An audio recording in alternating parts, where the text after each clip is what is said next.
છેલ્લા 30 દિવસથી જે સાગબારાના જે જંગલ જમીનનો મુદ્દો છે એ જંગલ જમીનના ખેડાણના મુદ્દા લઈને આદિવાસીઓ ધરણા પર બેઠા છે. આજે આ ધરણાનો 7મો દિવસ છે. 7 દિવસથી સતત વરસતા વરસાદમાં પણ આ લોકો મક્કમ થઈ અને પોતાની જંગલ જમીન ખેડાણના હક માટે સરકાર સામે લડી રહ્યા છે. ત્યારે કહી શકાય કે જે જંગલ જમીનનો જે મુદ્દો છે એ હવે રાજકીય પણ રંગ લઈ ચૂક્યો છે અને અનેક નેતાઓ આ આદિવાસીઓને મળવા પહોંચ્યા છે.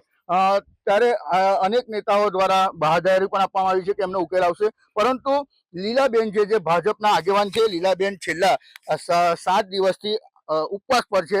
એમને એક અન્નનો દાણો પણ નથી ખાધો. બેન, શું કહેશો આ બાબતે અને ક્યાં સુધી આવું રહેશે? અન્નનો દાણો તો નહીં જ લીધો, કેમ કે અમારી જે માંગ છે તે હજુ સુધી અમને મળી નથી અને જ્યાં સુધી અમારી માંગ પૂરી નહીં થશે ત્યાં સુધી અમે ઉપવાસ ચાલુ જ રાખીશું અને ધરણા પણ ચાલુ જ રહેશે. અને જે બી કંઈક રાજકીય રીતે જે બી અમને જાણવા મળે છે ઘણું બધું, અને જે સુરત જિલ્લાના જે મેસેજો અમને મળે છે ખેડૂતોના, તે મેસેજો બી સારા અમને મળતા નથી, કેમ કે પહેલાં એવું બધું હતું નહીં. પણ હમણાં 2 દિવસમાં આ લોકોના મીડિયાના માધ્યમથી એ લોકો અમારો વિરોધ કરે છે, તો એના લીધે અમે થોડા ટેન્શનમાં વધારે છે.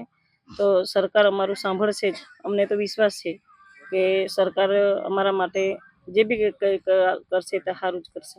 બેન, ખાસ વાત કરીએ તો પ્રથમવાર તમે ધરણા પર બેઠા ત્યારે તમારી જોડે ભરૂચના સાંસદ અને નાડોદના ધારાસભ્ય દર્શનાબેન દેશમુખ સમર્થનમાં આવ્યા.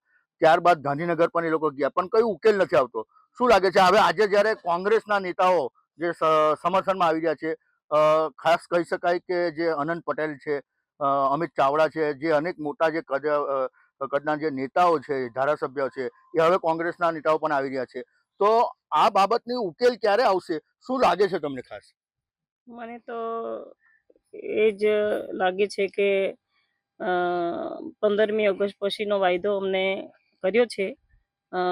સાહેબશ્રીએ, અમારા સાંસદશ્રીએ એવું કીધું છે કે 15મી ઓગસ્ટ સુધી થોભો તમે, હું ગમે તેમ કરીને હું સરકારમાં રજૂઆત કરીશ અને જે બી કંઈ સુખદ પરિણામ લાવવા માટેની હું કોશિશ કરીશ, એવું સાહેબશ્રી અમને જાણ કરીને ગયા છે.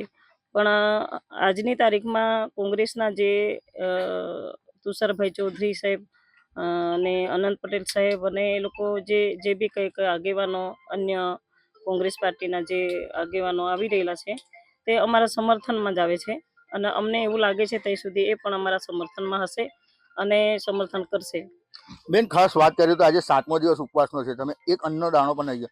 કોઈ મેડિકલ કે કોઈ તમારી તરફ તમારા માટે આવ્યું છે કે મેડિકલ ટીમ આવી છે કે કોઈ સાર સંભાળ માટે આવ્યું છે? કોઈ નેતાઓએ પૂછ્યું છે? રોજ આવે છે બધા પૂછવા માટે. ગઈકાલે આમ આદમી પાર્ટીના લોકો પણ આવ્યા હતા, આગેવાનો પણ આવ્યા હતા, કોંગ્રેસ પાર્ટીના આગેવાનો પણ આવે છે અને મારી પડખે આવીને મને સાંત્વના આપે જ છે કે બેન, જે થશે તે સારું થશે, પણ તમારી ધરણા ચાલુ રાખો. ક્યાં સુધી ધરણા ચાલુ રહેશે? જ્યાં સુધી અમને સરકાર ઉકેલ નહીં આપશે, જ્યાં સુધી અમારા હક અધિકાર નહીં આપશે અને અમને લેખિત હુકમ નહીં આપશે, અમારી ખેતી ખેડવા માટેનો અમને હુકમ નહીં આપશે, ત્યાં સુધી અમે ધરણા રાખીશું.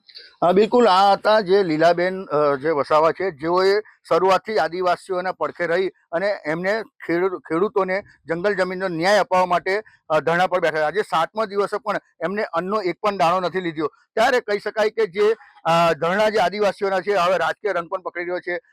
ભાજપના જ નેતાઓ ભાજપના સામે મનસુખ વસાવા પણ લડી રહ્યા છે. આપના નેતાઓ આવે છે, આજે કોંગ્રેસના નેતાઓ પણ આવી રહ્યા છે, પરંતુ સરકાર એનો ઉકેલ નથી લાવતી. હવે જોવાનું રહ્યું છે કે જો આટલા બધા નેતાઓ આ આદિવાસીઓના પડખે અને સમર્થનમાં આવતા હોય તો એમનો ઉકેલ ક્યારે આવે છે. દીપક પટેલ, ન્યૂઝ 18 ગુજરાતી, નર્મદા.